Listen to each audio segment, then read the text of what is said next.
आइए,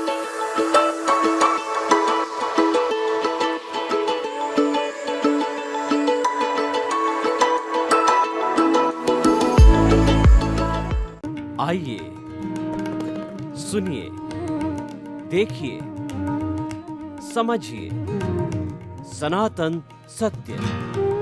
जैसी दृष्टि वैसी सृष्टि, दृष्टि विज्ञान। कुदरत, कुदरती रचना एवं कुदरत के कानून से शाश्वत सुख की प्राप्ति। जोधपुर के परम पूज्य महात्मा उपासक प्रोफेसर डॉक्टर सोहन राज तातेड़ के निर्देशन में सनातन सत्य। जैसी दृष्टि वैसी सृष्टि, दृष्टि विज्ञान।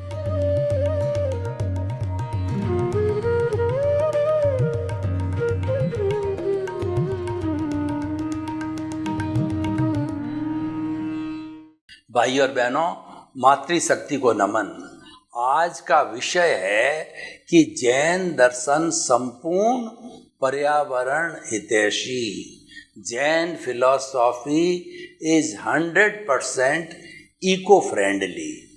ये क्यों कहा गया है कि जैन दर्शन के अंदर अहिंसा की सूक्ष्मतम व्याख्या की गई, उसका पालन किया गया और उसको केंद्र के अंदर रखा गया है।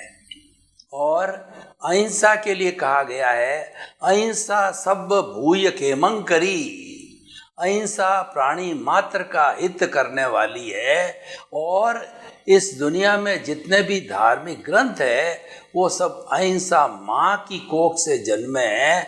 अगर धर्म में से अहिंसा को निकाल दिया जाए तो धर्म शून्य बन जाएगा, धर्म नहीं वो अधर्म हो जाएगा। यानी अहिंसा जो है धर्म की जड़ है। तो इसी कारण से ये हमारे भारत के धर्म हैं वह इतने ज़्यादा जो है प्रचलित हो रहे हैं। इन धर्मों में से एक धर्म है जैन दर्शन। जैन दर्शन ने जो है संपूर्ण पर्यावरण क्यों कहा गया है, मैं इस बात को प्रूव करने के लिए आपको जैन दर्शन का षट जीव निकाय के बारे में बताना चाहता हूँ।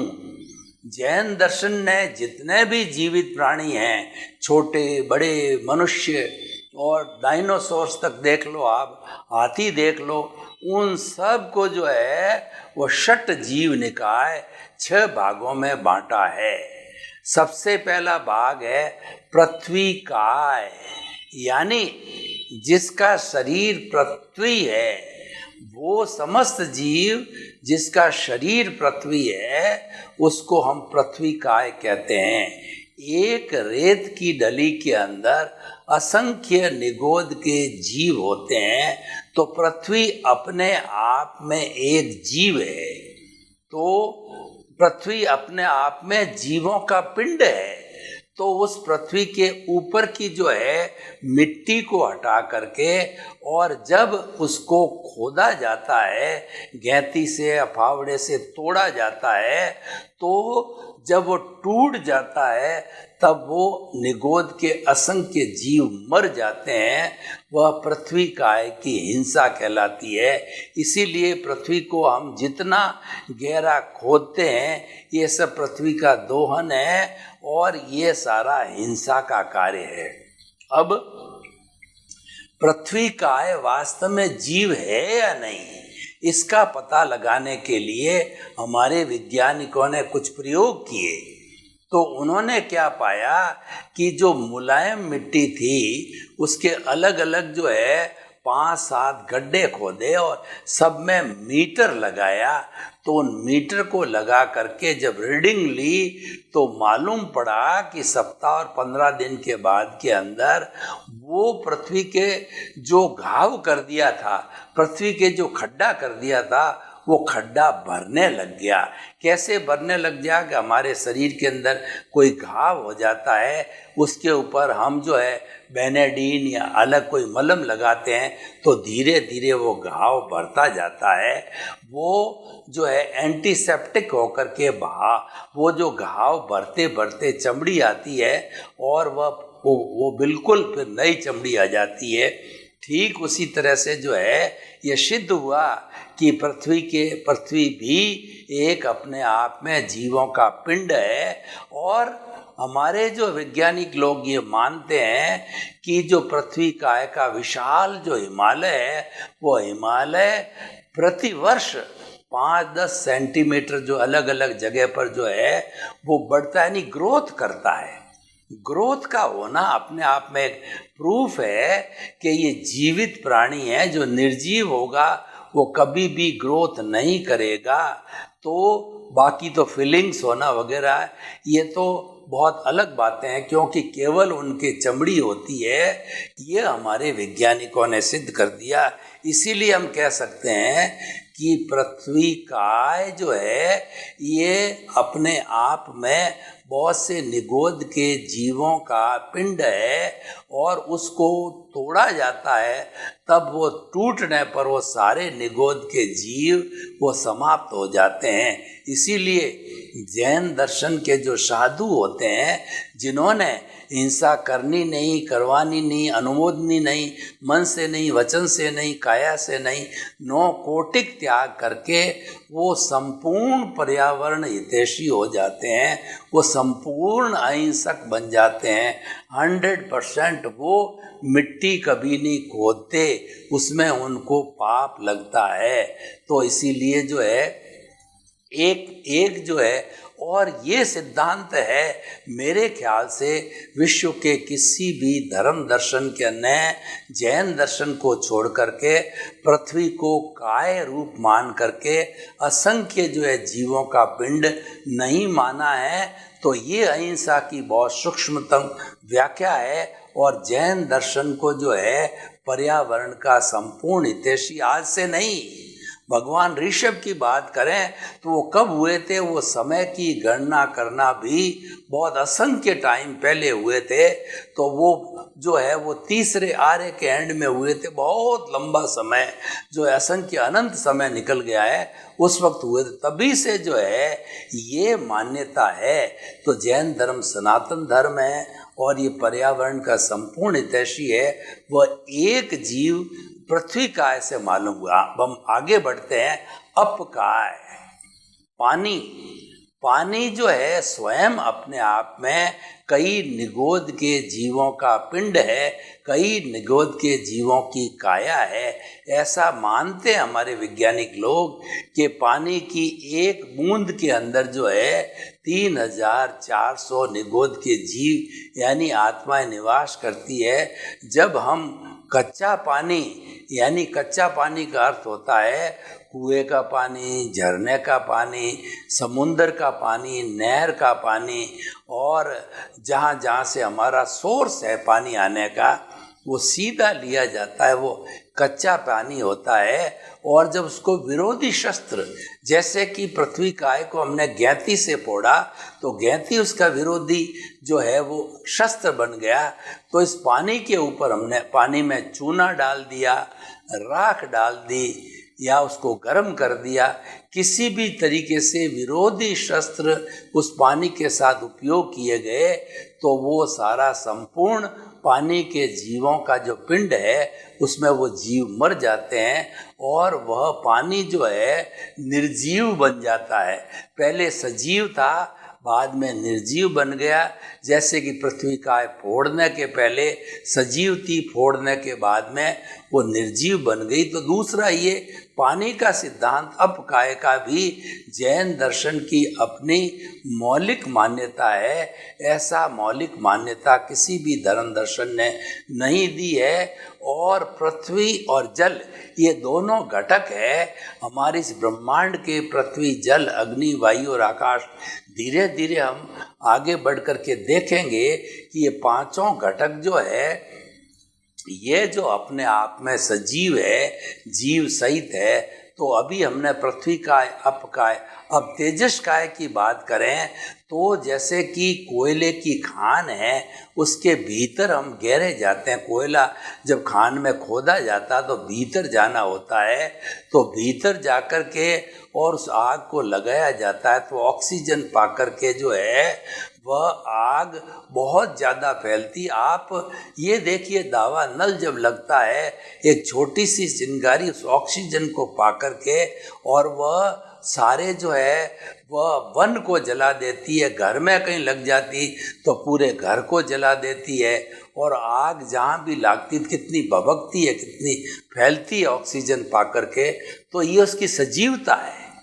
जो फैलने का जो है, ये वैज्ञानिकों ने तय किया, विज्ञानियों ने प्रूव किया कि ये जो इतनी फास्ट स्पीड से जो फैलती है दावा नल के रूप के अंदर, और कोयले की खानों के अंदर तो चलता ही रहता है, क्योंकि कोयला खुद एक बर्निंग एलिमेंट है, और वहाँ किसी न किसी सोर्स से जब कोई भी आग पकड़ लेती है तो वो जलने लग जाता है। तो जितनी ये फैलाव है वो सारी इसकी सजीवता है, सजीवता को प्रूव करता है। तो इसीलिए पृथ्वी का, अप का और तेजस का है, मतलब अग्नि को स्वयं को जो है जीवों का पिंड माना है। इसीलिए जितने भी साधु जो है नौकोटिक त्यागी होते हैं, वो पृथ्वी को, पानी को, अग्नि को कभी भी स्पर्श नहीं करते हैं, क्योंकि इनके स्पर्श करने से उन निगोद के जीवों को कष्ट पहुंचता है, और जो है साधु को पाप लगता है। पृथ्वी का है, अप का है, तेजस का और वायु का है। वायु का यानी जो खुली हमारी ऑक्सीजन है, जिसमें हम ऑक्सीजन प्राण वायु ग्रहण करते हैं। वहाँ वैज्ञानिक लोग बताते हैं कि थैसेक्स नाम के वायरस होते हैं, पूरे जो है जो वायु में सारे फैले हुए होते हैं। तो जब हम बोलते हैं तो हमारी गर्म जो है, जो कहना चाहिए हमारी भाप जो भीतर से निकलती है, उन थैसेक्स नाम के जीवों को मार देती है। तो इसीलिए जो जैन धर्म के साधु होते हैं वो मुख के पट्टी बांधते हैं या मुख के कपड़े के हाथ देते हैं, ताकि कि क्या उनके मुंह से निकलने वाली जो है गर्म हवा, उससे जो है वायु के जीवों का रक्षण हो सके, वो मरे नहीं हैं, और वह खुला मुंह रखने से वो मर जाते हैं और वह हिंसा होती है। तो ये वायु काय को भी जोड़ दिया जाए, पृथ्वी, जल, अग्नि और वायु, ये चारों सब्सटेंसेज है, ये सजीव है। और इसमें विरोधी शस्त्र, जैसा मैंने बताया कि इस हवा में थैसेक्स नाम के जीवों को गर्म उसका विरोधी शस्त्र है, यानी गर्म अपने भाप छोड़ी तो उसमें गर्म भाप से वो जल जाते हैं और वो समाप्त हो जाते हैं। तो पृथ्वी का, अप का, तेजस का, वायु का और वनस्पति का की हम बात करें तो सर जगदीश चंद्र बसु ने बहुत सालों पहले ये सिद्ध करके बता दिया था कि जितनी तरह की वनस्पतियां हैं वो सब जीवधारी है, उसमें चेतना होती है, उसमें आत्मा होती है, और उनको उखाड़ा जाता है, फोड़ा जाता है, काटा जाता है तो वो मर जाती है और वो हिंसा का कारण होता है। इसीलिए जो जैन साधु होते हैं, जिसको सचित बोलते हैं, तो वो उसके हाथ तक नहीं लगाते हैं, क्योंकि वो वनस्पति काय के जीवों को कष्ट पहुंचता है, तकलीफ पहुंचता है।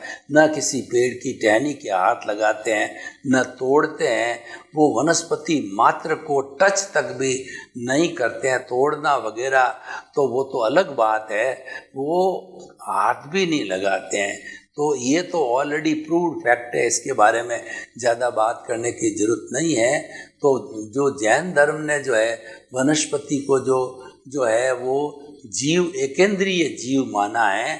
और एकेंद्रीय का अर्थ होता है एक इंद्रिय, जो स्पर्श इंद्रिय कहलाती। जैसे भिंडी का बीज है तो भिंडी का, अगर एक भिंडी के अंदर 100 बीज है तो वो 100 जो है जीवित जो है प्राणी होते हैं, जीवित आत्मा होती है।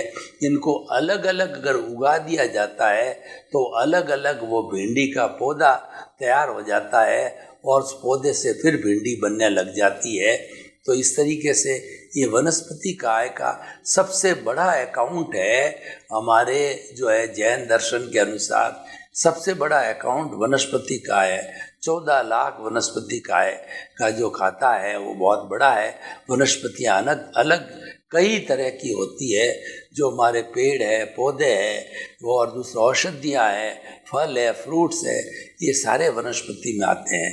पृथ्वी का है, अप का है, तेजस का है, वायु का है, वनस्पति का, त्रश का है। त्रश का अभी तक जो है जितने भी प्राणी थे वो एकेंद्रीय प्राणी हैं। एकेंद्रीय का मतलब स्पर्श इंद्रिय वाले और जो है उसके कोई दूसरी इंद्रिय नहीं होती। अब हम आगे चलते हैं। तृषकाय के जीवों हिलने डुलने वाले, वो 2 इंद्रिय वाले, 3 इंद्रिय वाले, चतु इंद्रिय वाले, 2 इंद्रिय वाले होते हैं, वो स्पर्श और रसन का मतलब उसके जीभ होती है, लट है, गिंडोला है। तो ये जो है वो अपने इस जो रसन यानी जीभ के द्वारा भोजन लेते हैं और भोजन ग्रहण करते हैं। और 3 इंद्रिय वाले होते हैं, स्पर्शन, रसन और घ्राण, यानी वो सुगंध दुर्गंध भी लेते हैं, तो वो घ्राण वाले कहलाते हैं। और चतुरिंद्रिय और घ्राण वाले कहलाते हैं। जैसे कि घ्राण में चींटी आती है, तो चींटी है, मकोड़ा है वगैरह है, तो चींटी की सुगंध इतनी तीव्र होती है घ्राण शक्ति कि वो दूर भी कोई चीज़ खाने की पड़ी है, उसकी सुगंध से वो उसके पास चली जाती है। और एक चींटी जाती है, उसके साथ में हजारों चींटियों का नाला जाता है वो भोजन लेने के लिए। और उस भोजन को लेकर के जो छोटे छोटी चींटियाँ होती है और उसके साथ साथ में बुजुर्ग चींटियाँ होती है, उनको वो ले जा कर के भोजन ग्रहण कराती है, भोजन देती है। तो इस तरीके से ये हमारा जो है 3 इंद्रिय की बात होगी। चतुरिंद्रिय के अंदर भौरा है, तितली है वगैरह 4 इंद्रिय वाले होते हैं। मच्छर वगैरह उनके स्पर्शन, रसन, घ्राण और चक्षु, आँख भी होती है, उनको दिखाई देता है, लेकिन कान नहीं होता, वो सुन नहीं पाते हैं। जब हम हाथ का इशारा करते हैं तो उनकी देखने की शक्ति से आँख के कारण हमको देख करके और वो उड़ जाते हैं, जो मक्खी है, मच्छर है वगैरह इत्यादि, वो उड़ जाते हैं। तो इस तरीके से जो है ये चतुरिंद्रिय होगी। और पंचेंद्रिय के अंदर जो है ये हमारे मछली है और पशु है, पक्षी है, मनुष्य है, वो ये पंचेंद्रिय जीव का, उसमें 5 ही इंद्रियां होती है, स्पर्शन, रसन, घ्राण, चक्षु और श्रोताणी। तो ये 5 तरह की इंद्रिय वाले जो जीव होते हैं, इन सब जीव को किसी प्रकार का कष्ट देना जैन धर्म उसके अंदर हिंसा मानता है। तो इसीलिए हम बड़े आसानी से कह सकते हैं षट जीव निकाय के हिसाब से कि इन सब को तकलीफ पहुंचाना पाप का कारण मानता है जैन दर्शन। तो पर्यावरण की जो खास तौर से हमने बात करी, पृथ्वी, जल, अग्नि, वायु और आकाश, ये 5 भूत है। इनमें से पृथ्वी, जल, अग्नि और वायु, चारों भूतों को जो है वह जैन दर्शन है सजीव मानता है। उसके अंदर जीव की अवधारणा करता है, जीवित प्राणियों की, और इनको निगोद के प्राणी जीवों का समूह कहा जाता है। तो इस तरीके से जो है ये हमने ये आपको सिद्ध करके बताया कि जैन दर्शन पर्यावरण का संपूर्ण रूप से हितैषी है, यानी वो इनको किसी तरह का कष्ट पहुंचाना नहीं चाहता। ये आज से नहीं, भगवान ऋषभ से असंख्य अनंत टाइम से चल रहा है और आज भी चल रहे हैं। दूसरी बात ये है कि खाली ये थ्योरी की बात नहीं है, ये पिछले ज़्यादा अगर दूर न जाएं तो कम से कम 2500 से अधिक का समय हो गया। भगवान महावीर के जो अनुयायी जो साधु संत है वो आज भी दिखाई देते हैं, वो आज भी संन्यास लेते हैं और वो संपूर्ण रूप से इसका षट जीव निकाय का पालन कर रहे हैं, यानी वो पर्यावरण के संपूर्ण हितैषी है।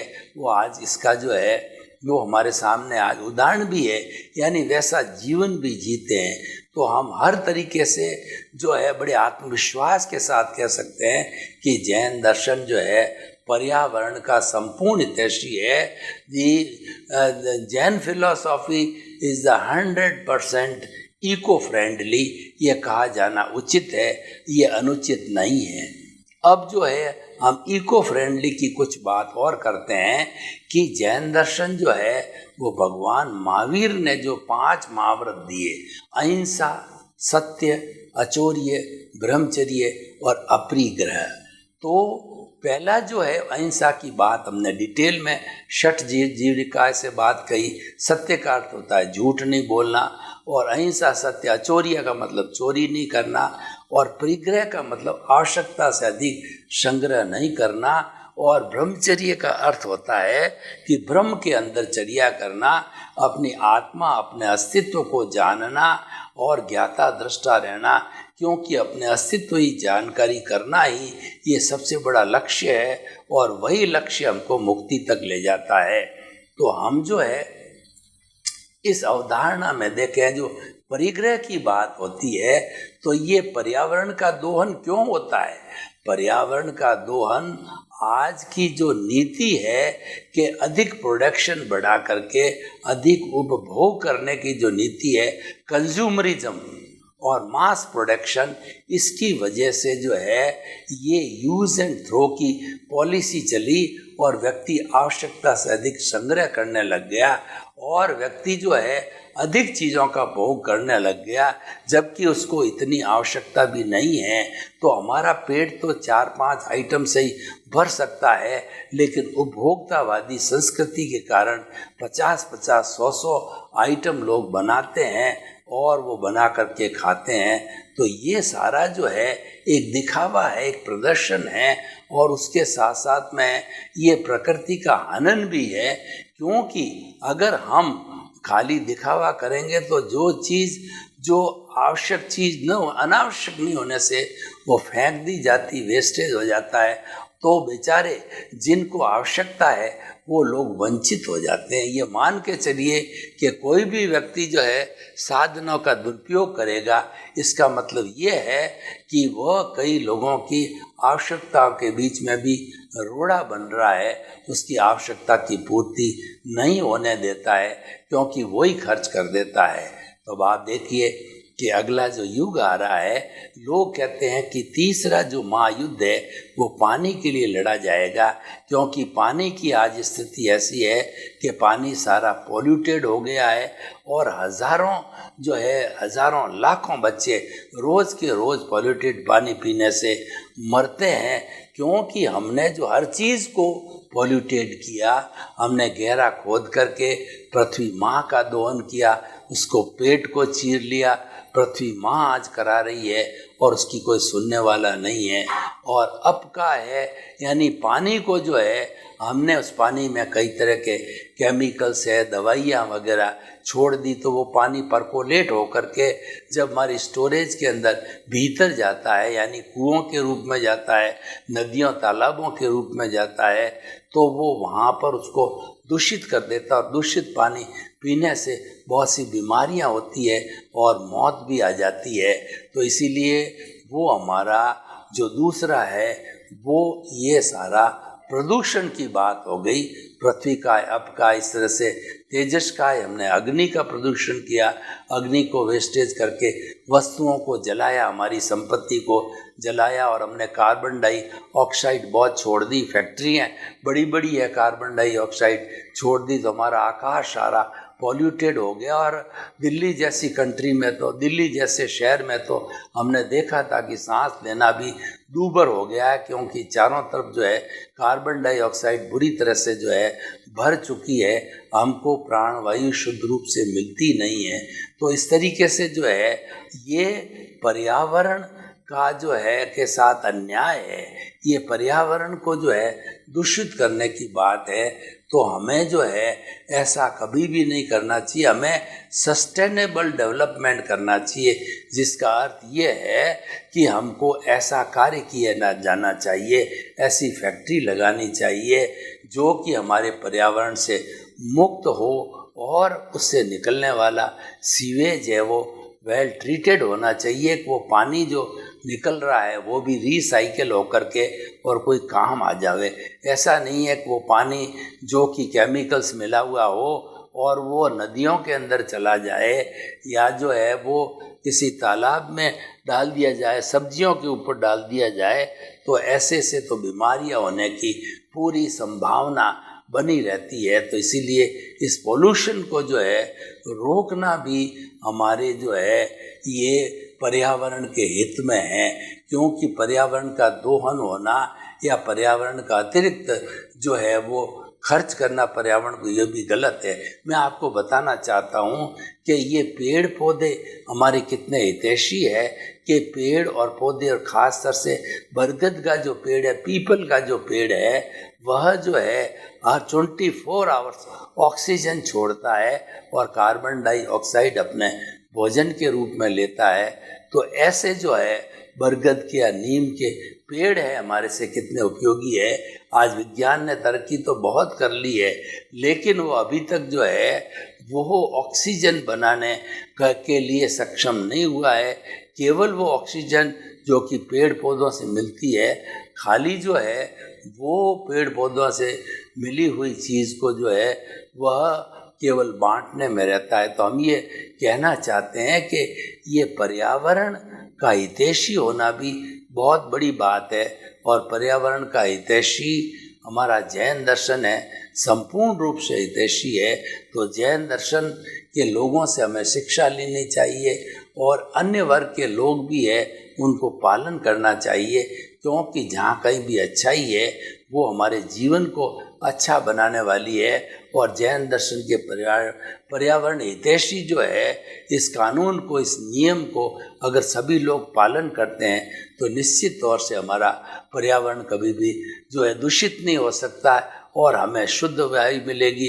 हमारी आने वाली संतानों को, हमारी आने वाली जनरेशन को शुद्ध पानी मिलेगा, शुद्ध रहने के लिए धरती मिलेगी, शुद्ध भोजन मिलेगा, और जो है वो अपना विकास, जो मूलभूत आवश्यकता है वो शुद्ध रूप में मिलेगी, और वो अपना विकास कर सकते हैं। तो आइए भाई और बहनों, हम आपको बताना चाहते हैं कि जो ये पर्यावरण हितैषी की बात है, वो उसमें हमारा हित समाहित है।